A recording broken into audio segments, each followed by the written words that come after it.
Hello dear, good evening. जय हिंद, जय हिंद, जय हिंद सभी को। राधे राधे। कैसे हैं आप सभी? चलिए आज शुरुआत करते हैं हम लोग उसी के दूसरे पार्ट की। ठीक है ना। कल जैसे आपने सैटरडे को 30 क्वेश्चन किया था, 50 सिंपल और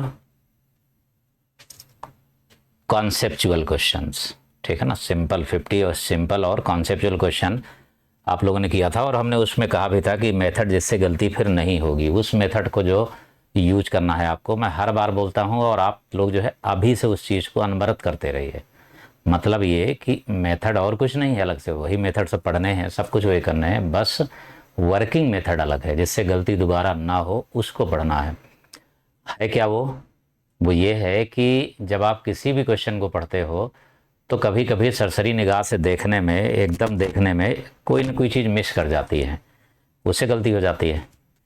तो इसलिए जब आप पढ़ रहे हो उसको पूरे, तो पढ़ते समय ही उसको अंडरलाइन करते चले जाइए पूरा, कि जो चीज़ें जो है मेन हैं, जिन पर फोकस करना है, इंटरवल है, ठीक है ना, या फिर कोई कंडीशन दी हुई है, ठीक, वो आपको अंडरलाइन करना है। क्या वैल्यू निकालना है, नॉट करेक्ट वाला निकालना है या फिर कुछ अदर, तो वहाँ पर आपको ढंग से देखना है। इसके बाद जब आप कैलकुलेशन करें तो कैलकुलेशन को वापस एक बार रीचेक ज़रूर करिए, क्योंकि ऐसी कंडीशन हो जाती है कि हम लगाते चले जाते हैं, इंटरवल यहाँ लगा हुआ है, इंटरवल को नहीं देखे तो आंसर लगा दिए 4 जबकि हो रहे हैं 2। ये हो जाता है।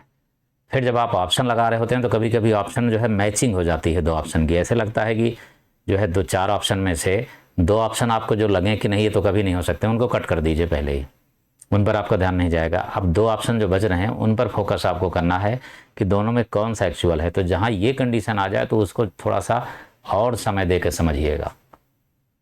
बस यही एक पूरा का पूरा मेथड है, और उसी लिए मैंने ये क्वेश्चन आपको दिए हैं। कल आपने 30 क्वेश्चन किया भी था, 30 क्वेश्चन में बहुत सारे स्टूडेंट काफ़ी अच्छा भी कर रहे थे, सब कुछ से गलतियां भी हो रही थी। अब उसी के आगे हमें प्रारंभ करना है, ठीक है ना। तो 8 बजे डेली क्लास भी रहेगी, ये भी ध्यान रखिएगा। 8 बजे कल भी रहेगी, यानी मंडे को, ट्यूसडे को लगातार अब 8 बजे क्लास रहेगी। और रेगुलर क्लास वो रहेगी एक अच्छा रिवीजन। लेकिन रिवीजन कैसे होगा, उसके लिए आपको एक चीज़ और करनी होगी साथ में, तभी आप परफेक्ट रिवीजन पे पहुंच जाएंगे। कराएंगे तो हम हमेशा यूट्यूब में, और अच्छे क्वेश्चन रहेंगे, लेकिन कई चीज़ें आपको ऐसा है कि वो सब आपको फिर यहाँ पर मिलेंगी जो है बैच में, ठीक है ना। मतलब जो कॉन्सेप्ट है, अब इस बैच में मैं क्या करता हूँ, पहले फुल कॉन्सेप्ट स्टूडेंट को भेज दे रहा हूँ, वो चला जाता है, फिर पूरे जो है कॉन्सेप्ट का फिर मैं एक्सप्लेनेशन यहाँ पर करता हूँ, तो अपने आप वो 2 बार रिवीजन हो जाता है। क्वेश्चन का पीडीएफ चला जाता है, फिर पूरे पूरे क्वेश्चन लगवाता हूँ, वो हो जाता है। टेस्ट साथ में करवा रहा हूँ तो उससे प्रैक्टिस होती रहती है। एक एक क्वेश्चन इधर जो है फिर यूट्यूब पर भी प्रैक्टिस होती रहती है। तो ये सब मिला करके अगर आप सब पूरा करते रहेंगे तो ना तो आपको किसी बुक की ज़रूरत है, ना कहीं अलग से जो है कोई अलग से नोट्स बनाना है। केवल आपको जितना मैं दे रहा हूँ जो है बैच की क्लास में, यूट्यूब की क्लास में, तो आप बैच की क्लास से पूरा नोट्स एक बार वीडियो में बना करके रख लीजिए, दोबारा उस वीडियो की ज़रूरत नहीं पड़ेगी। लेकिन पीडीएफ से नहीं देखना है, वीडियो से बनाना है आपको जो है नोट्स बढ़िया, क्योंकि कई चीज़ें मैं बोलता रहता हूँ जो है, और भी एक्स्ट्रा चीज़ें वो आप सुनेंगे तो वहाँ पर नोट कर लेंगे उसको, ठीक। जो बाकी लिखा है वो तो सब लिखा ही रहेगा। तो उससे क्या है कि आपका पूरा नोट्स भी बन जाएगा, साथ में जो शॉर्टकट दे रहे हैं उसका भी अलग से वहीं पर बना के रख लीजिए। बार बार वीडियो देखने का झंझट भी नहीं रहेगा, आपके पास पूरा मैटर तैयार होगा। रिवीजन साथ में मैं खुद कराता रहूँगा, रिवीजन जितना भी पीछे पढ़ा जाएंगे उसको अल्टरनेट में मैं रिवीजन कराता रहूँगा, जिससे मैं कोशिश ये करूँगा कि आप भूल ना पाएँ किसी भी टॉपिक को। प्रयास मेरा यही रहेगा। और उन क्वेश्चंस को भी साथ में हमेशा लेके हम चलते रहेंगे जिनमें से कन्फ्यूजन होता है, सरल है फिर भी गलत हो जाता है, क्यों, ठीक, वो चलते रहेंगे हमेशा इसी तरीके से। तो इस बैच को ज्वाइन करने के लिए, इसमें 2 बैच हैं, मतलब एक जो है साथ में प्रैक्टिस साथ में भी चल रहा है साथ में, और बैच भी चल रहा है। बैच एक ही है, बैच एक ही है, लेकिन 2 बार चल रहा है, सुबह भी चल रहा है, शाम को भी चल रहा है, ठीक है ना। और बेहतरीन क्लास चल रही है। अगर इस बैच में कोई भी स्टूडेंट ज्वाइन करता है तो मुझे लग रहा है कि अगर वो मेहनत करेगा तो 2026 में 100% निकाल सकता है, क्योंकि अच्छी वैकेंसी भी है, एक ठीक ठाक पोजीशन बना करके वो एग्ज़ाम को क्वालिफाई कर सकता है। इस बैच को ज्वाइन करने के लिए आप यहाँ टेस्ट प्लेस से आप ज्वाइन कर सकते हैं। टेस्ट प्लेस में क्या करेंगे, जब आप ओपन करेंगे तो वहाँ लिखा होगा जो है टीजीटी पीजीटी 2026 लिखा होगा, 2026 लिखा होगा। इसमें जब आप ओपन करेंगे, जब इसको ओपन करेंगे, ठीक है ना, तो ओपन करेंगे तो जो है नीचे, सबसे नीचे स्क्रॉल करिएगा, सबसे नीचे आपको दिख जाएगा, ठीक है ना, शिखर बैच। शिखर बैच आपको जो अभी आपने देखा वो बैच आपको दिख जाएगा, टीजीटी का भी, ठीक है ना, और पीजीटी का भी। जो भी आपको ज्वाइन करने की इच्छा हो, आप हमारे साथ जुड़ना चाहते हैं तो बिल्कुल आप जुड़ सकते हैं स्कैन करके इसमें ऐसे, ठीक है। फिलहाल अभी ऑफर भी चल रहा है, अभी ऑफर है, ध्यान रखिएगा, ठीक है ना। ऑफर कब तक है, जो है 4 जुलाई था, 5 जुलाई था, 6 जुलाई तक, ठीक है ना, 6 जुलाई तक अभी ये ऑफर चल रहा है डियर, अभी ऑफर 6 जुलाई तक चल रहा है, तो आप ले सकते हैं उसमें। ओल्ड स्टूडेंट के लिए क्या है, ओल्ड जो है 1500, इसका यूज कर लीजिए, ठीक है ना, यूज करके ज्वाइन कर सकते हैं, ठीक है ना, ज्वाइन कर सकते हैं, इसका यूज कर लीजिए और ज्वाइन कर सकते हैं इसका, ठीक है ना। ओल्ड स्टूडेंट के लिए है ये ओल्ड स्टूडेंट के लिए है, ठीक, ओल्ड स्टूडेंट्स के लिए ये जो है इसको करिए। और अगर इसके बाद भी अगर नहीं जो है जुड़ पा रहे हैं, आप कोई दिक्कत होती है, तो फिर आप फ़ोन कर लीजिए, ठीक है ना, फिर आप फ़ोन कर लीजिए, नंबर यहाँ पर लिखे हुए हैं ये, इन नंबर पर कॉल करके जो है, इन नंबर पर कॉल करके जो है आप फिर से जो है बात कर लीजिए, तो फिर हमारा जो है, हमारी टीम जो आपको ज्वाइन करा देगी, ठीक है ना। जो काउंसलर मेंबर्स हैं वो आपको ज्वाइन करा देंगे, एक बार में ना लगे, 2 बार में ना लगे तो फिर प्रयास करिएगा, और अगर कोई दिक्कत हो तो फिर आप हमसे भी बात कर सकते हैं उसमें। अब आ जाते हैं डियर इसमें हमने 30 क्वेश्चंस आप लोगों को करा दिया था, ठीक है ना। ये पहला हो चुका था, दूसरा हो चुका था, तीसरा हो चुका था, चौथा भी हो गया है, 5वां भी हो गया है, ठीक है ना, 6वां भी हो गया है, ठीक है ना, 7वां भी हो गया है, 8वां भी हो गया है, ठीक है ना, 9वां भी हो गया है, 10वां भी हो गया है, 11वां भी हो गया है, 12वां भी। ये सब आपको सैटरडे की क्लास में मिल जाएंगे, ठीक है ना, सैटरडे की क्लास में सब आपको मिल जाएंगे। 16 के बाद 17 ये भी हो गया है, 18 भी हो गया है, ठीक है ना, 19 भी हो गया है, 20 भी हो गया है, 21 भी हो गया है, 22 भी हो गया है, 23 भी हो गया है, 24 भी हो गया है, 25 हो गया है, 26 हो गया है, 27 हो गया है, 28 हो गया है, 29 हो गया है, 30 हो गया है, ठीक है ना, और ये 31 ये भी हो गया था। अब यहां से करना है 32 से, ठीक है ना। क्वेश्चन में कह रहा है, अब आप इसको करिए, पहले आपकी स्क्रीन पर लगा है, आप जल्दी से करिए पहले, और जल्दी से करके जो है आप कमेंट में लिखिए तुरंत फटाफट आंसर इसका, कमेंट में आप फटाफट आंसर लिखिए, मैं देख रहा हूँ पूरा का पूरा, आप लिखिए उसको। कह रहा है यूनियन ऑफ 2 इक्विवेलेंस, तो जब हम 2 इक्विवेलेंस का इंटरसेक्शन लेते हैं, ठीक है ना, इंटरसेक्शन लेते हैं तो ये इक्विवेलेंस होता है,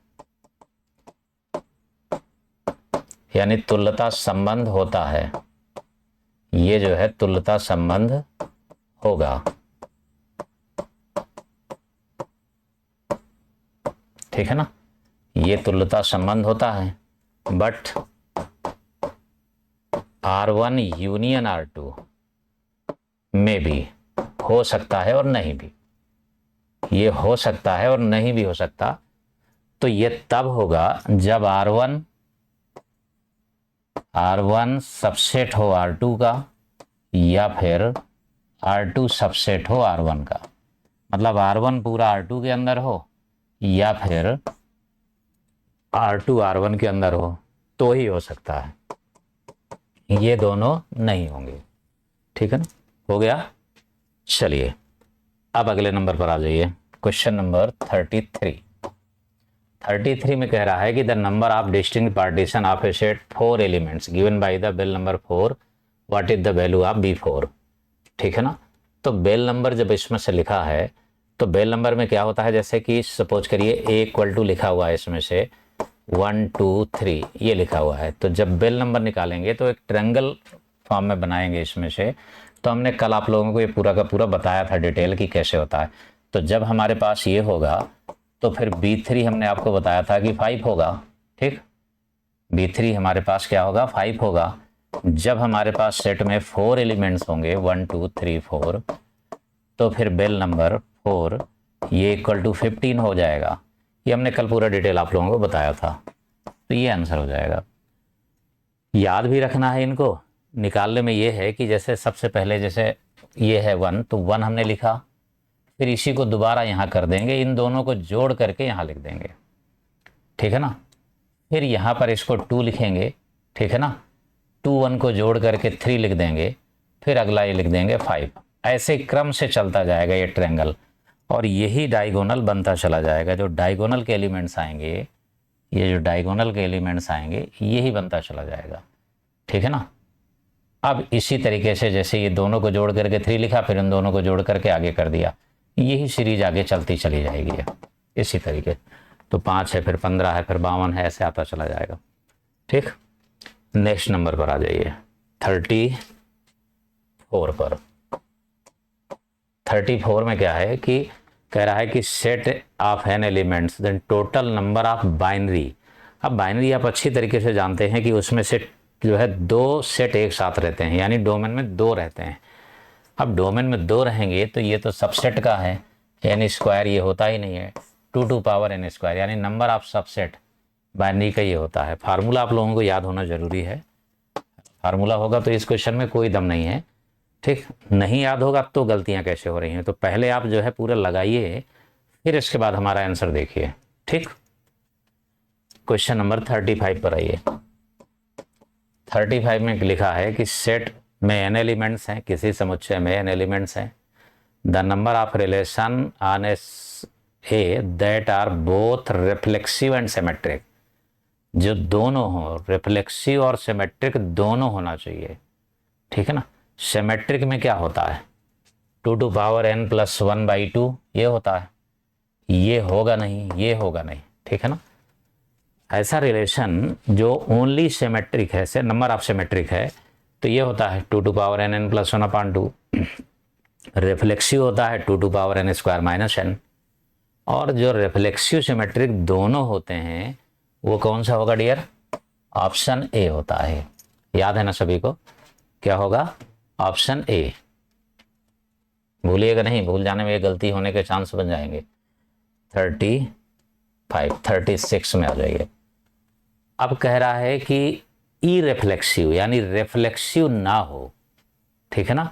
तो आप अच्छी तरीके से जानते हैं कि नंबर ऑफ रिलेशन कितना होता है, n/n में 2 टू पावर n स्क्वायर हो जाएगा, ठीक है ना। mn होता है तो n स्क्वायर बन जाएगा, ये बनेगा, ठीक। अब इसमें से हम जो है रिफ्लेक्सिव, ई रिफ्लेक्सिव की बात कर रहा है, यानी a does not belongs to R. तो भाई ए वाले तीनों हटा दीजिए उसको। अब जब हटाएंगे तो इनमें से कौन सा बनेगा, ठीक है ना।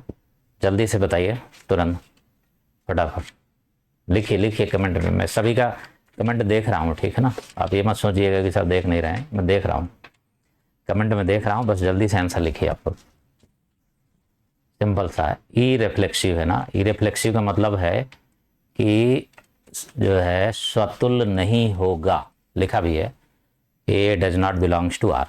बस ये कंडीशन आपको बतानी है। बताइए क्या बनेगा ई रिफ्लेक्सिव का।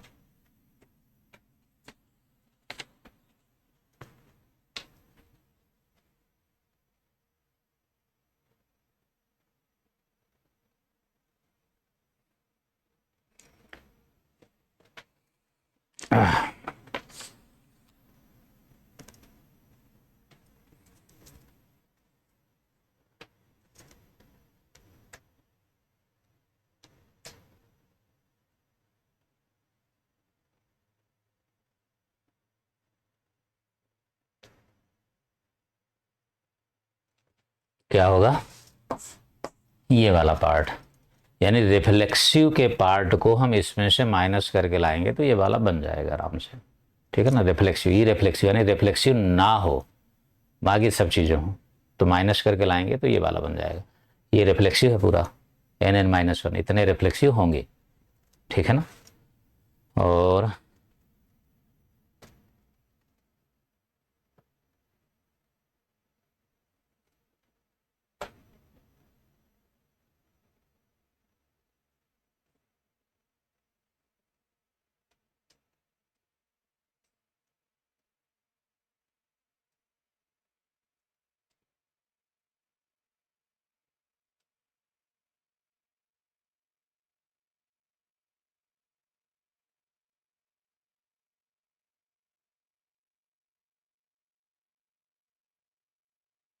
इसमें हमने 2 में कैसे टिक कर दिया यार, इसमें रिफ्लेक्सिव सिमेट्रिक है तो ये होना चाहिए, ठीक है ना। ये 2 में कैसे टिक हो गया, ये वाला होगा डियर ना, गलती से लगता है पहले टिक लग गया। ये n(-1) ये वाला पार्ट है, ठीक है ना। और अब आ जाइए इसमें क्वेश्चन नंबर 37 में। 37 में अब 37 में कह रहा है कि कौन सा लीनियर डिफरेंशियल इक्वेशन है। अब लीनियर डिफरेंशियल इक्वेशन की कंडीशन ये होती है कि पहली बात x और y की डिग्री यानी पावर यानी घात सिंगल सिंगल ही होना चाहिए। नंबर 2, x और y आपस में मल्टीप्लाई में हो सकता है, लेकिन y dy dx के साथ यानी डिफरेंशियल कोएफिशिएंट और डिपेंडेंट वेरिएबल y होता है, डिपेंडेंट वेरिएबल और डिफरेंशियल कोएफिशिएंट प्रोडक्ट में नहीं होना चाहिए। तो यहाँ देखिए ये लिखा हुआ है y dx, तो ये तो नहीं हो सकता।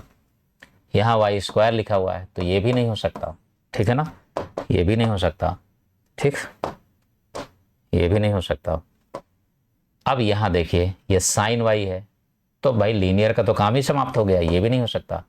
यहाँ पर बड़े आराम से दिख रहा है, ये देखिए dy dx भी है प्लस y इंटू 3x भी है और equal to e⁻x is linear differential equation. ये हो गया, ठीक है। लिखा आप लोगों ने कमेंट में, ध्यान रखिए भाई गलती ना होने पाए। Order of differential equation of all circles given radius, लिखिए कमेंट में जल्दी। रेडियस r है तो रेडियस r फिक्स है, गिवन रेडियस की बात कर रहा है, तो फिर इसमें से ऑर्डर कितना होगा। आपको पता है कि ऑर्डर का मतलब होता है कि जितने आर्बिट्रेरी कांस्टेंट होते हैं, जितने वेरिएबल कांस्टेंट होते हैं, ठीक है ना, जितने वेरिएबल कांस्टेंट होते हैं उतनी ही ऑर्डर होगी उस डिफरेंशियल इक्वेशन की। तो हम कोई भी सर्कल बनाए, फार्मूला तो यही होगा ना, सेंटर और रेडियस का इक्वल टू r², लेकिन ये फिक्स है, ये ले लिया गया है, तो केवल ये हैं दोनों, ठीक है ना, यही दोनों हैं कौन से, आर्बिट्रेरी कांस्टेंट।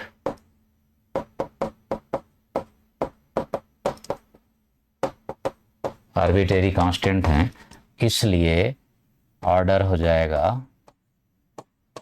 2 के इक्वल, मतलब ये आंसर हो गया। लगाया सभी ने, तेजी से करिए। क्वेश्चन नंबर 38 था ये, 39 पर आ जाइए।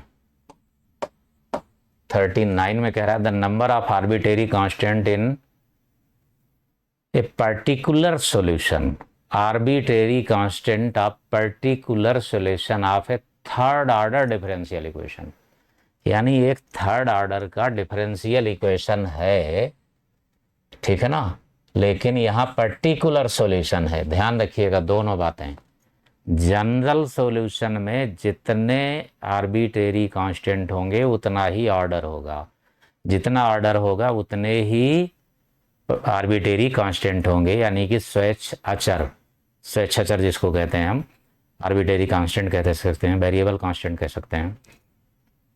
लेकिन पर्टिकुलर सॉल्यूशन में एक भी नहीं होता है, उसकी काउंटिंग ही नहीं की जाती, चाहे जितने ऑर्डर का हो, एक भी नहीं होता है, वो हमेशा 0 होता है। गौर से ध्यान रखिएगा इस बात को, गलती में जल्दबाजी मत लिख जाइएगा थर्ड ऑर्डर है तो 3 हो गया, ये खट से आप लगा दें, बिल्कुल नहीं, ठीक है ना, इस बात को जरूर ध्यान रखिएगा। चलिए नेक्स्ट में आ जाइए 40 नंबर पर। 40 नंबर में कह रहा है कि डी एक्स अपान डी वाई है और डी वाई अपान वाई क्या रिप्रेजेंट करता है। ये लिखिए कमेंट में जल्दी से, फटाफट लिखिए।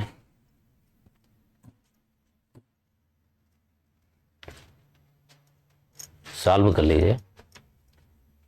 तो डी एक्स अपान एक्स हो जाएगा integration, plus D Y upon y हो जाएगा और इक्वल टू 0। तो ये हो गया log x plus log y equal to c कर दीजिए। log x y हो गया, c रहेगा, तो फिर x y हो गया, e टू पावर c हो गया। अब x y इक्वल टू ये लिख सकते हैं c को, ये बन गया। अब स्ट्रेट लाइन तो है नहीं, ये सर्कल ये है नहीं, पैराबोला ये है नहीं, रेक्टेंगुलर हाइपरबोला दिख भी रहा है हमें। क्या बन गया ये? Rectangular hyperbola. ठीक, बड़े आराम के साथ धैर्य के साथ करिए, सभी का सही हो गया ना। ये क्वेश्चन में कह रहा है कि ये कौन सा इक्वेशन, क्लैरेट इक्वेशन है क्या, क्लैरेट इक्वेशन है या बर्नौली इक्वेशन है या लाप्लास इक्वेशन है या बेसल्स इक्वेशन है, इनमें से कौन सा इक्वेशन है ये। ठीक है ना। तो क्लैरेट इक्वेशन अलग होता है, पी के डन में होता है, ये दिख रहा है आपको। लैप्लास इक्वेशन अलग होता है, इसमें नहीं होगा वो।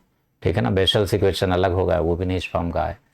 ये जो फॉर्म हमें दिख रहा है बर्नौली जो है लीनियर इक्वेशन, किस फॉर्म का है? Bernoulli linear equation. जब भी हमारे पास डी वाई डी एक्स हो, यहाँ पर p रहेगा, यहाँ y है, ये x का फंक्शन है, यहाँ q भी x का फंक्शन है और into Y to power n आ जाए, तो फिर ये श्योर है कि बर्नौली डिफरेंशियल इक्वेशन हो जाएगा।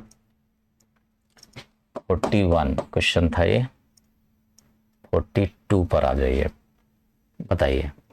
अब ये बर्नौली इक्वेशन ये भी है, कह भी रहा है, लेकिन आखिरकार बर्नौली इक्वेशन में सब्स्टिट्यूशन क्या होगा, सब्स्टिट्यूशन क्या होगा 42 में बताना है आपको। तो जब हम डी वाई डी एक्स लिखते हैं तो y टू पावर n से डिवाइड कर देते हैं, डिवाइड करते हैं। ठीक है ना। जब डिवाइड करते हैं तो यहाँ y to power 1 minus n minus 1 बन जाता है y और इक्वल टू q, ये बन जाता है 1 upon y to power n minus 1 into p, ये बनता है। तो फिर सब्स्टिट्यूशन इसको लेट करते हैं, 1 upon y to power n equal to t, इसको लेट करते हैं। तो कहाँ दिख रहा है? ये रहा। जल्दबाजी में इसको मत लिख जाइएगा, ठीक है ना। ये देखिए ऊपर जाएगा तो Y to power minus n को हम सब्स्टिट्यूट करते हैं। मुझे लगता है सबका सही होगा। नेक्स्ट नंबर, कमेंट में लास्ट में ज़रूर बताइएगा मुझे, आफ्टर कमेंट सब लोग बताया करो यार। अगर एग्ज़ाम दे रहे हो तो इसमें शर्म क्यों करते हैं आप लोग, संकोच किस बात का? ठीक है ना। बेइज्जती किस चीज़ की भाई? अगर ये सवाल देख रहे हैं, देख करके काम भी नहीं चलेगा, ये भी मैं बता दे रहा हूँ। कल भी की क्लास में मैंने आप लोगों को सावधान किया था, आज भी मैं कर रहा हूँ। एक अच्छी वैकेंसी है जिसमें से 3000 के समथिंग जो है पोस्ट आ सकती हैं। हो सकता है कि 2000 से ऊपर टीजीटी का ही हो, 2500 भी हो सकता है, ठीक है ना। 2500 भी हो सकता है टीजीटी का अकेले पोस्ट, मैथ का। पीजीटी का भी जो है 1000 के आसपास रह सकता है, ठीक है ना। तो 3000 के करीब भी हो सकता है। 3000 करीब आएगा तो 2000, 3000, 700-800 के ऐसे कुछ रेशियो में रहेगा ज़रूर। अब इतना वैकेंसी होने के बाद अब आप सोचेंगे कि नोटिफिकेशन आ जाए और फिर 3 महीने बाद जो है एग्ज़ाम हो जाए, तो फिर आप फिर यही कहेंगे कि अरे फेयर नहीं हुआ ये, है ना, आयोग जो है लापरवाही कर रहा है, उसको नौकरी नहीं देना है, वो जो गड़बड़ी कर रहा है ना। 3 महीने में एग्ज़ाम करा लिया, तैयारी का मौका ही नहीं मिल पाया, बिल्कुल कहेंगे आप, क्योंकि इतना बड़ा कोर्स 3 महीने में नहीं तैयार हो जाएगा। तो भाई जब पहले से पता है तो पहले से तैयार करते रहिए ना, तैयारी किसी ने रोकी तो है नहीं भाई। अपने मैं हर बार यही कहता हूँ, जो है कुछ स्टूडेंट कहेंगे सर सिस्टम को सुधार दीजिए। सिस्टम पहले ये बताइए यार, सिस्टम जो है एक व्यक्ति के सुधारने से बनता है क्या? जा कर के वहाँ जो है लठ खाना हो तो भले जाइए, जो है भाई कोई अपने पास सबूत हो कोई गड़बड़ी का, तब तो आप जा कर के कहेंगे भाई। जब चीज़ हमारे पास नहीं है, या कोई ऐसा स्टूडेंट मिले हमें वो कहे कि नहीं मैंने परीक्षा नहीं दी थी, मेरा फिर भी रिजल्ट आ गया, मैंने OMR सीट को खाली रखा था फिर भी मेरा सिलेक्शन हो गया, तो ये तो कोई ना कहेगा करके। और ना ही इतना ज़्यादा हो सकता है, मानते हैं कि 2 4 6 10 हो सकता है, ठीक है ना। तो कुछ स्टूडेंट कभी लिखते हैं कि नहीं सर सिस्टम के सुधारने की बात नहीं करते हैं। यार सिस्टम सुधारने का मेरे बस का नहीं है ना, आप सुधार सकते हैं तो सुधार लीजिए जो है उसको। मैं तो पढ़ाना ही सुधार सकता हूँ आप लोगों का, जो मेरे बस का है भाई, जो मेरे बस का है, जो मैं करा सकता हूँ अच्छी तरीके से। अभी तक कराता रहा हूँ और आप भी करा रहा हूँ और आगे भी कराता रहूँगा, ईश्वर की कृपा रहेगी, ठीक है। मैं ये करा सकता हूँ कि आप लोगों को अच्छी तरीके से मेहनत करा करके सिलेक्शन के उस पायदान तक ले जा सकता हूँ जिसमें 100% सिलेक्शन हो सकता है। 120 है, काहे कम रह गए क्वेश्चन, 120 आते तो आपका होता है ना वो। मैं तो यही कहूँगा कि अगर कम रह गए हैं तो हमारे आपकी कमी है ना कहीं ना कहीं, तो उस कमी को आप दूर करिए ना, जो आपके बस का है उसको करिए। सोचिए, परिवार, एक परिवार में 10 लोग होते हैं तो उनमें से 2 भाई 3 भाई हैं, तो आपस में वो झगड़ते हैं, वो कहता है वो गलत है, वो कहता है वो गलत है। वो परिवार का सिस्टम यार सुधार नहीं पा रहे हैं, परिवार के सभी एक मत हो नहीं पा रहे हैं, है ना। और सिस्टम में, सरकार में जाकर के संभव है कि कोई चीज़ सुधार लिया जाए, सबूत भी हो तब भी ठीक है। धरना प्रदर्शन किया जा सकता है, वो कोई गलत बात नहीं है, किया जा सकता है, अपनी बात रखी जा सकती है, रखना भी चाहिए, बिल्कुल रखिए, आप जोर तोड़ से रखिए जो है उस बात को भी रखिए, लेकिन पढ़ाई भी तो करते रहिए ना। ये भी नहीं मैं कह रहा हूँ ना कि धरना प्रदर्शन है तो बिल्कुल जाइए, है ना, प्रयास करिए कि जो है अगर कोई चीज़ बदल सकती है, कोई चीज़ ओपन हो सकती है। भाई स्कोर कार्ड जारी करना इनका जरूरी था, स्कोर कार्ड भी इनको जारी करना चाहिए था, कट ऑफ भी देना चाहिए था, ये देना चाहिए था। तो क्या आयोग इस चीज़ को जानता नहीं क्या? वहाँ पर पढ़े लिखे लोग नहीं है क्या? भाई सबको पता है ना। फिर भी अगर उनको चोरी करना ही होगा तो वो गलत करते रहेंगे। हम लोग चाहे जितना जो है धरना प्रदर्शन करते रहें, चाहे जितना जा करके वहाँ पर जो है बोलते रहें, लेकिन पढ़ाई ना बंद करिए भाई, है ना, पढ़ाई ना बंद करिए ना। क्योंकि अगर सबका तो नहीं हो जाएगा ना, 533 में अगर मान के चलिए जो है फिर से सपोज करिए रिजल्ट घोषित कर दें तो फिर 533 का ही होगा। अब 533 का फिर से होगा तो बाकी तो बचेंगे ना। तो इसलिए आप पढ़ाई तो कम से कम जो है बिल्कुल रेगुलर करते रहिए, उसको आप करिए चाहे जहाँ करिए, ठीक है ना। वो आपकी मर्जी है, अपने हिसाब से करिए भाई। मुझे तो बस जो अच्छा लगता है मैं बोलता हूँ मैं, और जो मुझे बढ़िया लगता है मैं कराता हूँ। मेरा फोकस हमेशा पढ़ाने पर ही रहता है, ठीक है ना। जो मुझे उचित चीज़ें लगती है वो मैं वीडियो बना के ज़रूर दे देता हूँ। बाकी रोज़ बॉन्डर नहीं करता हूँ मैं कि रोज़ कुछ ना कुछ लेकर के जाता रहूँ, रोज़ कुछ ना कुछ। भाई जो कुछ सामने आना होगा सब आ जाएगा, ठीक है। कुछ भी सामने लिख करके आ जाए, कुछ भी बन के आ जाए, कोई भी नोटिफिकेशन आ जाए, कोई भी रूल बदल जाए, कुछ भी नया हो जाए, कुछ भी पुराना हो जाए, अगर हमारी तैयारी अच्छी नहीं है तो कुछ होने वाला नहीं है। तो इसलिए आप तैयारी रेगुलर बढ़िया सा कर लीजिए, करते रहिए उसको, चाहे जैसे भी करिए। मेरे साथ अच्छा लगे, बिल्कुल मेरी बातें अच्छी लग रही हों तो बिल्कुल मेरे साथ आकर के करिए। मैं पूरी कोशिश यही करता हूँ कि हमारा पढ़ाने पर फोकस रहे, कि हमारा स्टूडेंट, हमारा छात्र छात्रा कोई भी है वो कम से कम ठीक पोजीशन पर रहे, जिससे सोचना ना पड़े उसको कि नहीं मेरा कट ऑफ में नहीं आया है। बाकी कट ऑफ जारी करना, स्कोर कार्ड जारी करना वो आयोग का काम है, देना चाहिए उसको, क्योंकि ये सब चीज़ें फेयर चीज़ें होती हैं। अगर ये गलतियाँ वो कर रहे हैं तो वहाँ जो है छोटे बच्चे नहीं हैं, कोई सब पढ़े लिखे हैं, अधिकारी हैं, अच्छी पोस्ट से जाकर के सेलेक्ट होकर के गए हैं पढ़ के, तो क्या उनको पता नहीं कि ये चीज़ें करना चाहिए? और इसके बाद भी अगर वो चीज़ गड़बड़ी कर रहे हैं तो जब कोई गड़बड़ी करेगा तो आप उसको चाहे जितना चाहें वो जल्दी सुधार नहीं पाएंगे, 2 4 10 गड़बड़ियाँ होती रहेंगी। मैं तो 20% मान के चल रहा हूँ कि 20% गड़बड़ी हो रही है, 20% छोड़ दीजिए, आप 80% में अपने आप को फोकस करिए बस। इसको आप लोग अन्यथा मत लीजिएगा कोई भी स्टूडेंट की, नहीं सर जो है सिस्टम सुधारने की बात नहीं कर रहे हैं। सिस्टम यार जो है सुधारने के बस होता अगर जो है एक व्यक्ति का, ठीक है ना, जाने कितने लोग तो गए हैं, कई बार होता है यार, लेखपाल वाला भी होता है, उसका भी होता है, नहीं कुछ बदलाव होता। तो अब उसमें समय भी बर्बाद कर दें और पढ़ाएं भी ना स्टूडेंट्स को, स्टूडेंट भी ना पढ़े, तो फिर उसका सिलेक्शन कैसे होगा भाई, है ना। तो इन चीज़ों पर भी फोकस करिए और उनको भी करते रहिए, उनको भी अगर संभवतः आप जा सकते हैं, पहुंच सकते हैं तो बिल्कुल जाइए, ठीक है ना, ज़रूर करिए उन चीज़ों को, ठीक है ना। अगर पॉसिबल है आपके, मैं ये नहीं कहूँगा कि बिल्कुल है करिए, लेकिन पढ़ाई बिल्कुल करिए, उसको मत मिस करिए, उसको लगातार लगे रहिए।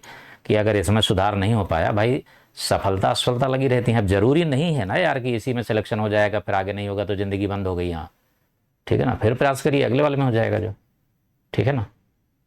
और रही बात हमारे बैच की, है ना, तो बैच जो है हम सीधी से बात बोलते हैं भाई, जिस स्टूडेंट को लग रहा हो कि ज़रूरत है, उसको विश्वास हो हमारे ऊपर, ठीक है ना, जो पढ़ रहे हैं जो है वो अच्छे निकाल भी रहे हैं, अच्छा रिजल्ट आ रहा है, कुछ का हो रहा है, कुछ का नहीं भी हो रहा है, ये चीज़ें तो होंगी भाई। ऐसा नहीं है कि मैंने 4000 लड़के पढ़ाए तो सबका हो जाएगा, ठीक है ना। लेकिन ये है कि फिर भाई बहुत सारे का तो होगा ही, ढेर सारे स्टूडेंट का होगी, हो रहा है और हर बार होता रहेगा। तो अगर उसमें विश्वास है तो बिल्कुल आप जुड़ करके हमारे साथ भी तैयार कर सकते हैं, खुद पढ़ना चाहें तो खुद पढ़ते रहिए अपना, ठीक है ना। लेकिन लास्ट में मैराथन भर के भरोसे रहेंगे अगर तो नहीं तैयार होगा, ये जरूर ध्यान रखे रहिएगा। क्योंकि लगातार आपको शुरू से लगना होगा, अभी से लगना होगा, जिससे कोई कमी ना रहे। तो मैं तो यही कहूँगा कि मेरी बात मान लीजिए, अभी से लगातार में लग जाइए, पढ़िए, रोज़ अच्छा तैयार करिए, रेगुलर तैयार करिए, चाहे मेरे साथ तैयार करिए, चाहे कहीं भी तैयार करिए, लेकिन तैयार करते रहिए, पढ़ते रहिए जो है। इसके बाद फिर और भी कहीं सिस्टम में सुधारने की क्षमता है आप में, तो बिल्कुल सिस्टम सुधारने के लिए भी पहुँचिए, प्रयास करिए, सिस्टम सुधर जाए तो बहुत ही अच्छा होगा भाई, ठीक है ना। चलिए, अब धरना प्रदर्शन में मैं नहीं आ सकता, उसका कुछ रीज़न है भाई, उस वजह से मैं नहीं पहुंच पाता हूं, क्योंकि कई कारण सब अलग हैं, सब चीज़ें बताई नहीं जाती हैं, ठीक है ना। तो मैं नहीं पहुंच सकता हूं वहां पर, वो मेरी मजबूरी भी है, ठीक है ना। मैं भी अगर पूरी तरीके से फ्री होता, ठीक है ना, कई जगह ऐसी हैं कि वहाँ से फिर हट करके नहीं जाया जा सकता दूसरी जगह, तो मैं ज़रूर आपके साथ वहाँ भी पहुँचता, बिल्कुल पहुँचता जो है। लेकिन पहुँचने से बहुत बड़ा फ़र्क यार पड़ता नहीं, ठीक है ना, बहुत बड़ा फ़र्क पड़ता नहीं, क्योंकि सिस्टम को हमने देखा हुआ है ना, बहुत समय से इस चीज़ को देख रहे हैं, है ना। कोई विशेष फ़र्क पड़ता नहीं है, वो करते अपने हिसाब का है। कोई ये तो सबूत बेहतरीन हो, अब अगर मान के चलिए चले भी जाया जाए, सपोज करिए कि कोर्ट में, हाई कोर्ट में चला जाए, याचिका दायर कर दी जाए, आपने देखा है कि हाई कोर्ट में सालों, 6-6 साल, 12-12 साल पड़े हैं रिजल्ट, है ना। 2011 का जो है 2023 में हो रहा है, इंटरव्यू हो रहा है उसका, सोचिए इतना समय लंबा खा करके, तब तक तो कोई दूसरा नौकरी पकड़ लेगा, कोई कहाँ बैठा रहेगा, बच्चा भी पढ़ने लायक हो गया, वो पहुंच गया जो है हाई स्कूल पास करके। अब उन लोग वो तैयारी करते रहेंगे, कहाँ बैठे रहेंगे कोई। बाकी बाकी जो है हाई कोर्ट या जो है सुप्रीम कोर्ट भी किसी चीज़ का जो है पॉलिटिकल कोई भी चीज़ होगी उसका तो तुरंत निर्णय देगा, लेकिन शिक्षा से रिलेटेड जब भी कोई बात आएगी वो लटकता ही रहता है, ये आपने देखा है, मेरे बताने की ज़रूरत नहीं है, सबने आपने देखा है, पहले से देख लीजिए, हमेशा होता रहा है ये और आगे भी ऐसे ही होता रहेगा सिस्टम में। बस पहले मीडिया नहीं था, मतलब सोशल मीडिया, तो पता नहीं लगता था, पेपर आउट हुआ तो 4 लोगों तक ही पहुंच पाया, ज़्यादा तक पहुंच ही नहीं पाएगा वो, तो नहीं जानकारी मिली। अब वायरल हो जाता है तुरंत, तो सबको पता लग जाता है कि आउट हो गया, ठीक है। पहले कुछ लोगों का सिलेक्शन हो जाता था ले दे करके जो है उस तरीके से भी, वो आज भी होता रहता है, पता लगता था कुछ का हो गया, अब भी उसी तरीके से हो रहा है, लेकिन फेयर भी होता है और दोनों चीज़ें होती हैं। सब कुछ नहीं हो सकता पूरा की पूरा का टोटल बेच दी जाए, ऐसा नहीं है, नहीं तो बहुत भारी हो जाएगा। चलिए डियर, डिफरेंशियल इक्वेशन, ठीक है ना, फिलहाल मैंने जो बताई है, मैं तो आप लोगों से यही निवेदन करूंगा कि जम करके पढ़ाई करते रहिए, बाकी जो चीज़ें हैं देख सकते हैं, सिस्टम बदलने वाली चीज़ें वहाँ पर भी अपना पार्टिसिपेशन कर लीजिए, कर सकते हैं, लेकिन पढ़ाई को बढ़िया रेगुलर रखे रहिए, उसमें कमी ना आने पाए, क्योंकि वही आपका एक आधार है, उसी के ज़रिए से आपका सिलेक्शन आगे वाले में हो सकता है। और अभी से लग जाइए, नोटिफिकेशन का इंतज़ार मत करिएगा, क्योंकि हो सकता है कम समय मिले तो फिर वही दिक्कत आ जाएगी। ये क्वेश्चन है, अब जरा कोई इस क्वेश्चन को ही देख लीजिए, अगर आपने इसको नहीं पढ़ा है तो क्या ये क्वेश्चन आ जाएगा, अब आप अंदाज़ा लगाइए, इस क्वेश्चन को आपने नहीं पढ़ा है तो आपको नहीं आएगा, किसी दूसरे ने पढ़ा वो लगा करके आ जाएगा, तो उसके 120 सही हो जाएंगे। अब आपको लगेगा नहीं उसके 120 कैसे सही हो गए भाई, जरूर धांधली हुई है, आप कराते तो आपका सिलेक्शन हो जाता, तो धांधली आपको समझ में नहीं आती है ना। अब आप समझ लीजिए जो है इसी वाले जो है इसमें करीब 76 स्टूडेंट्स का करीब हमारा हुआ है उसमें, अभी तक जो मुझे मिल चुका है इतने स्टूडेंट्स का करीब हुआ है। अब आगे कितने फाइनल में जाते हैं वो पता नहीं, फिलहाल जो है फाइनल में कितने छंटेंगे, कितने होंगे, लेकिन अब उनमें से कोई स्टूडेंट जितने भी हुए हैं उन्होंने तो कोई 1 रुपया दिया है ना कुछ लिया है, सभी का हुआ। तो भाई अब ये हम कह सकते हैं कि इसका मतलब है ये तो धांधली से बाहर थे, है ना। तो ऐसे बहुत सारे हैं, कुछ होंगे, 80% तो मान के चलिए लगभग सही होता रहेगा, तो आप 80% में पूरी मेहनत करिए। अब ये क्वेश्चन जो आपको दिख रहा है x square d2i second order का एक्स स्क्वायर एक्स और कांस्टेंट, जब इस फॉर्म का डिफरेंशियल इक्वेशन होगा इस फॉर्म का, तो जो है ये लीजेंड्री लीनियर इक्वेशन भी नहीं है, ठीक है ना, बेशल्स भी नहीं है, हर्माइट इक्वेशंस नहीं है, ये सब हम बताते हैं सभी। हम जब इक्वेशन जो है जब पढ़ाएंगे डिफरेंशियल इक्वेशन में बैच में, तो मैं सभी चीज़ें लिखाता हूँ पीजीटी वाले पार्ट में, ठीक है ना, पीजीटी वाले पार्ट में सभी चीज़ें बताता भी हूँ मैं जो है। तो ये होगा जो है कौची यूलर होमोजीनियस इक्वेशन, क्या बनेगा डियर, ये होमोजीनियस लीनियर इक्वेशन है ये, जो है जब भी यहाँ वेरिएबल दिया होगा, यहाँ वेरिएबल दिया होगा तो ये होमोजीनियस लीनियर इक्वेशन होगा ये, ठीक है ना, समझ रहे ना, इक्वल टू जीरो लिखा होगा। अगर जीरो नहीं लिखा है तो यही नॉन होमोजीनियस हो जाएगा, अगर यहाँ जीरो नहीं लिखा है तो नॉन होमोजीनियस हो जाएगा, ठीक है ना। लेकिन कॉची यूलर जो है तब होगा जब यहाँ पर वेरिएबल भी होंगे साथ में। अब पता है तो तुरंत हो गया, नहीं है तो नहीं होगा। 44 45 पर आ जाइए। कह रहा है इनमें से क्या होगा। अब ये देखिए एक बढ़िया सब जो है डिफरेंशिएशन है, 1/d minus A into E to power A X, ये निकालना है, यानी इसका डिफरेंशियल इक्वेशन ही है, इसका इंटीग्रेशन हमें करना है। तो जब हम यहाँ रखते हैं ए, ये वाली वैल्यू जब हम रखेंगे डी की जगह पर, तो a minus a equal to zero हो जाएगा। आपको पुट करना है डी इक्वल टू ए जब भी इस फॉर्म में होता है। ये मैंने पूरा बताया है, सोचिए, मैं बताता हूँ अपने बैच में, ध्यान रखिएगा सब चीज़ें। जब भी हमारे पास इस फॉर्म का कोई भी डिफरेंशियल इक्वेशन होता है, एफ ऑफ डी, ठीक है ना, Y equal to E to power A X, तो इससे दो सॉल्यूशन निकलते हैं, ठीक है ना। एक होता है जो है complementary function y equal to C F, फिर पर्टिकुलर इंटीग्रल, ये सॉल्यूशन निकाला जाता है, सी एफ निकाला जाता है पी आई। तो ये जो लिखा हुआ है ये पी आई लिखा है, ये वाला पार्ट जो है पी आई का है। तो अगर ये ए रखने से, एक्स की जगह डी की जगह ए रखने से अगर ये जीरो हो जाए तो डिफरेंशिएट कर दीजिए, differentiate with respect to D, तो ये जो है 1 हो जाएगा, ये 0 हो जाएगा, ठीक है ना। तो 1/1 माइनस 0, ये 0 हो जाएगा। और जब डिफरेंशिएट करते हैं तो x का इंटू कर देते हैं यहाँ, और बाकी वही लिख दिया जाता है, बाकी वही लिखा जाता है, ध्यान रखिए। जब डिफरेंशिएट करते हैं तो x का इंटू भी कर देते हैं, फिर अगर एक बार और डिफरेंशिएट करें, सपोज करिए फिर 0 हो रहा होता, तो फिर एक बार डिफरेंशिएट करते तो फिर एक बार x का इंटू कर देते, तो ये x into E to power A x आ जाएगा। ये आंसर हो गया बी वाला। अब अगर बढ़िया तैयार है तो सेकंड में हो जाएगा ये भी। 46 पर आ जाइए। 46 में क्या दिया, an integration factor, integral factor आपको इसका निकालना है। इंटीग्रल फैक्टर इसका क्या होगा, तो y dx equal to X D Y कर दीजिए, ठीक है ना। तो फिर dy dx, इसको इधर ले चलिए, ठीक है ना। तो बचेगा कितना, y/x, तो फिर dy dx प्लस y इधर ले आइए और -1/x इक्वल टू ये 0।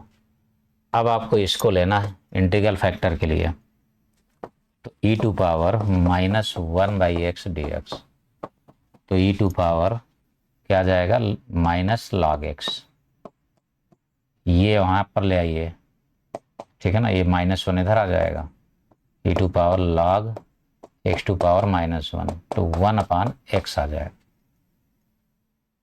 1/x। अब जरा सोचिए, ये इसने कहा है कि integrating factor of differential equation, all of the above लिखा हुआ है। अब कौन सा होगा भाई, सोचिए।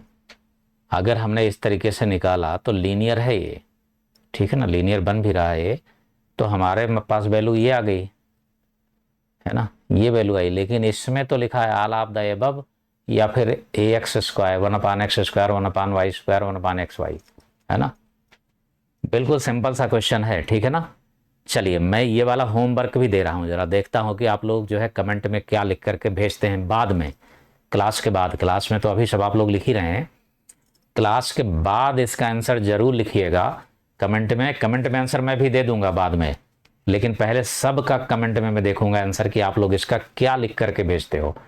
क्या 1/x स्क्वायर है, ठीक है ना, क्या 1/x स्क्वायर है। जब हम इसको लिखेंगे इंटीग्रेशन में तो log x आ जा रहा है, log x x to power 1-1/x आ रहा है, लेकिन यहाँ पर है ही नहीं वो, ठीक है ना, इंटीग्रल फैक्टर। तो क्या 1/x स्क्वायर होगा, 1/y स्क्वायर होगा, ये फिर ये होगा, या सब होंगे। बहुत अच्छी तरीके से याद रखिएगा, याद रखिएगा इसको, भूलिएगा नहीं। आंसर इन कमेंट्स, कमेंट्स का इंतजार रहेगा मुझे आपके, ठीक है ना, आपके कमेंट्स का इंतजार रहेगा कि आपने इसका आंसर क्या दिया है इनमें से। आफ्टर क्लास करिएगा इसको, आफ्टर क्लास जरूर करिएगा, ठीक है ना। मतलब क्वेश्चन सिंपल है, बिल्कुल ही सिंपल है, सोच लीजिए आप, लेकिन फिर भी गलती हो सकती है ना। मैंने जैसे लिख के दिखाया कि आप इसको लिख के पहुंचेंगे, इसमें नहीं है ननाबदीज लिखा होता है यहाँ पर या कुछ और लिखा होता तो आप जल्दी से उसी को लगाते हैं।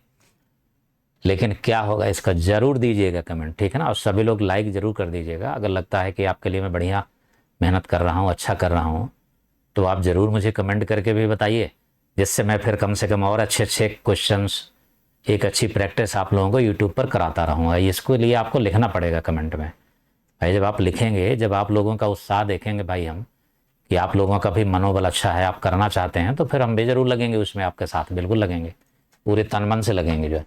तो ज़रूर ध्यान रखिएगा 46 का आंसर कमेंट पे आपको देना है। Order of differential equation of the family y equal to, सामने दिख रहा है कितना होगा, y equal to a into E to power 2x है, plus b into E to power minus 2x है, और प्लस c। अब आपको बताना है इसमें से कि कितना होगा इसका डिफरेंशियल इक्वेशन, ऑर्डर कितना होगा। तो जो है ऑर्डर कितना होगा ज़रा देख लीजिए, 3 दिया हुआ है ना, तो इसका मतलब है कि 3 बार डिफरेंशिएशन करना पड़ेगा, 3 बार डिफरेंशिएशन करना पड़ेगा। अगर एक बार आपने किया तो क्या बनेगा, 2a E to power 2x minus 2b E to power minus 2x, ये बनेगा। ये आपने देख लिया इसमें से, ठीक है ना। दूसरी बार जब आप करेंगे d2y dx2 तो ये बन जाएगा 2a 4a हो जाएगा, ई टू पावर 2x, ये माइनस हो जाएगा 4b और ई टू पावर माइनस 2x, ठीक है ना। अब जरा गौर से देखिए, इसमें अगर हम 2 का मल्टीप्लाई कर दें तो ये वाला कैंसिल हो जाएगा, ये वाला जो है, ये वाला 2 का मल्टीप्लाई करके ऐड कर देंगे, कैंसिल हो जाएगा। अब इसके बाद ये दोनों ऐड हो जाएंगे, तो ये भी 4a हो जाएगा, 4a आ जाएगा, ठीक है ना। 8a into E to power x की वैल्यू आ जाएगी। अब इसका मतलब है कि इतने से अभी हमारी वैल्यू इसमें से क्लियर नहीं, क्योंकि अगर इसके साथ हम लेते हैं तो c बना रहेगा, अगर इसके साथ हम लेते हैं, इनमें से किसी को भी हम लेते हैं तो c तब भी रहेगा, हटेगा नहीं। इसलिए ज़रूरी है कि एक बार डिफरेंशियल इक्वेशन आपको अभी बनाना ही होगा, d3y dx क्यूब। मतलब इतना करने की ज़रूरत नहीं है, मैं सब केवल समझाने के लिए मैंने लिखा हुआ है। 8a E to power 2x minus 8 E to power minus 2x।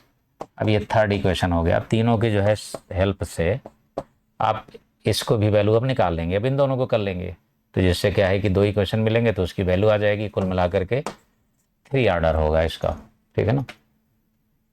ये हमने इसलिए सॉल्व कराया, कहीं कि ऐसा 2 तो नहीं आ रहा है, यानी काम हो तो नहीं जा रहा है हमारा कि हम वैसे भी यूज कर लें कि हमें ज़रूरत ना पड़े सी की, इसलिए मैंने इतना सॉल्व कर दिया है, नहीं तो वो तो दिख ही रहा था कितना होगा, है ना, क्योंकि जिससे गलती ना होने पाए। चलिए डियर 47 है ये। अब आ जाइए 48 में,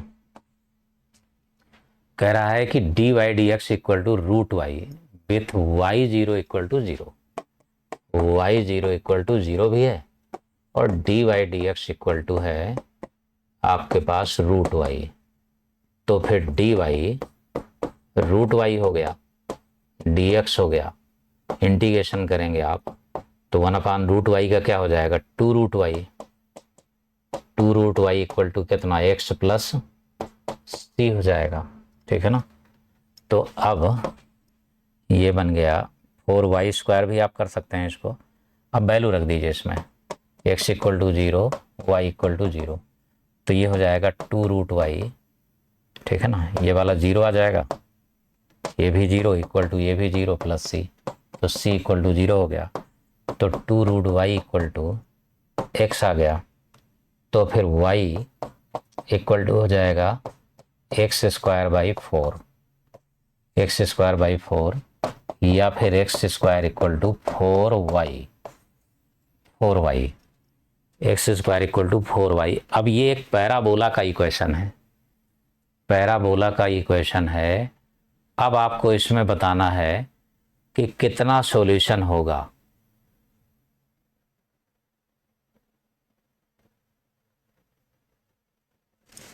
है ना। लिखिए कमेंट में ज़रा, मुझे मालूम है कि इसमें गलती अब ज़रूर होगी आप लोगों से, है ना।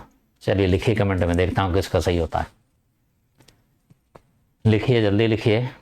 मैंने सॉल्व कर दिया पूरा, फिर भी आंसर आपसे मैं पूछ रहा हूँ कि कौन सा होगा इसमें से, ठीक है ना। कौन सा आंसर होगा ये बताना है आपको। मैंने लिख दिया है लेकिन फिर भी आप लोगों को बताना है कि कौन सा होगा।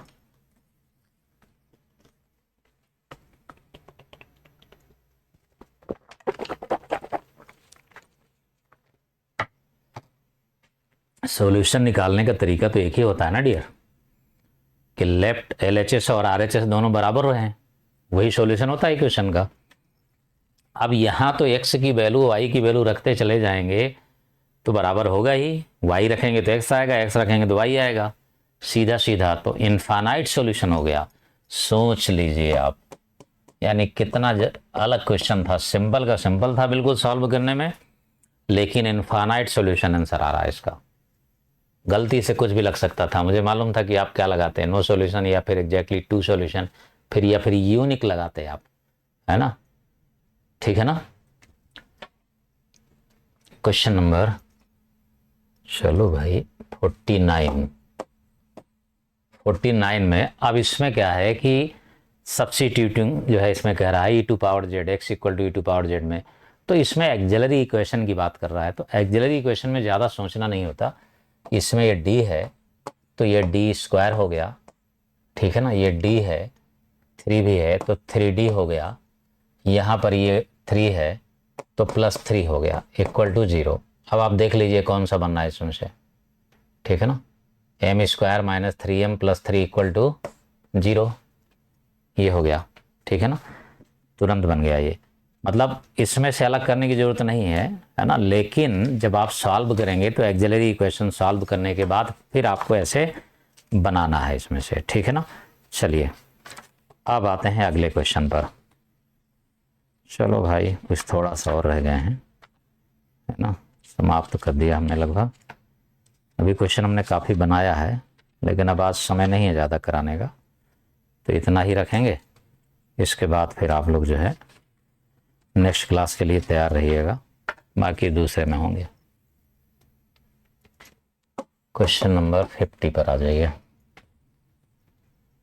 Del m del y minus del n del x partial derivative of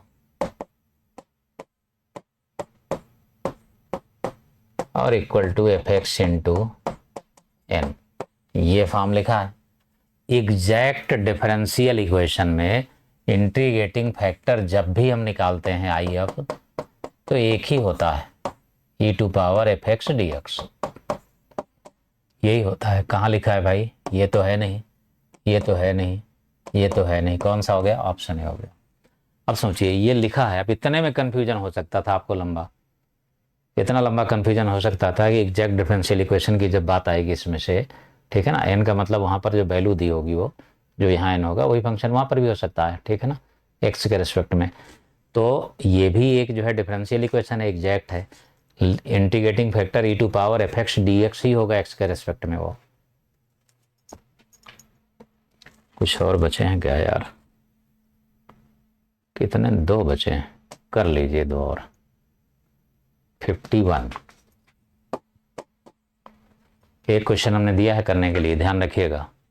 d3 y dx3 equal to 0 है। जनरल सॉल्यूशन क्या होगा इसका, पहले एक बार करेंगे तो c1 आएगा, दोबारा करेंगे तो c1x हो जाएगा, c2 आ जाएगा, ठीक है ना।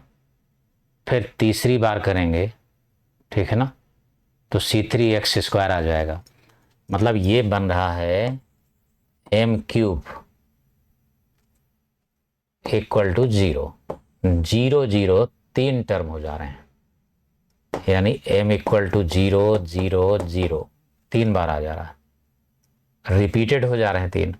तो c1 c1x c2x² ये होगा, y इक्वल टू 3 बार रिपीटेड हो जा रहा है e टू पावर 0। अब e टू पावर 0 तो 1 हो जाएगा, तो कोई मतलब ही नहीं है, तो ये वाला आंसर आ गया तुरंत, ठीक है ना। क्या है ये, CF निकाला है आपने, कॉम्प्लीमेंट्री फंक्शन, ये एक्सिलरी इक्वेशन है, एक्सिलरी इक्वेशन है ये, ठीक। और ये जो हमारे पास आई है इसका एक्सिलरी इक्वेशन के रूट्स हैं ये 52। कौन होगा इसमें से? Differential equation of non vertical line, यानी वर्टिकल नहीं होगा, हॉरिजॉन्टल होगा। और हॉरिजॉन्टल में हमेशा हो सकता है, तो horizontal dy dx equal to 0 भी होता है उसमें, स्लोप उसका, ठीक है ना dear, dy dx equal to 0 भी होता है। तो फिर डबल डिफरेंशिएशन करना होगा इसमें। जब हॉरिजॉन्टल आप लेंगे तो y इक्वल टू आपने ax प्लस बी लिया, तो पहले dy dx equal to a आ गया, फिर एक बार और लेंगे आप, क्योंकि दो हैं इसमें से, d2y dx2 इक्वल टू 0, ये हो जाएगा, ठीक।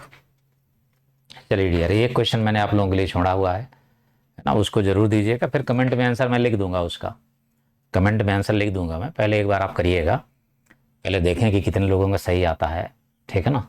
जरूर आइडिया ना ठोकिएगा, ठीक है ना, अपने मन से देख लगाइएगा, सोच करके अगर पता है तो, ठीक है ना, कहीं से देख करके लगाने की ज़रूरत नहीं है, उसका तो फिर कोई मतलब नहीं होता ना।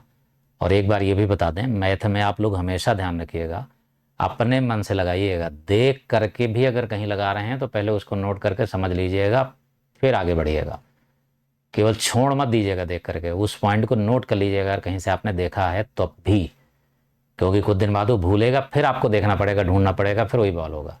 इसलिए नोट्स बेहतरीन बना करके चलिएगा, ठीक है ना डियर।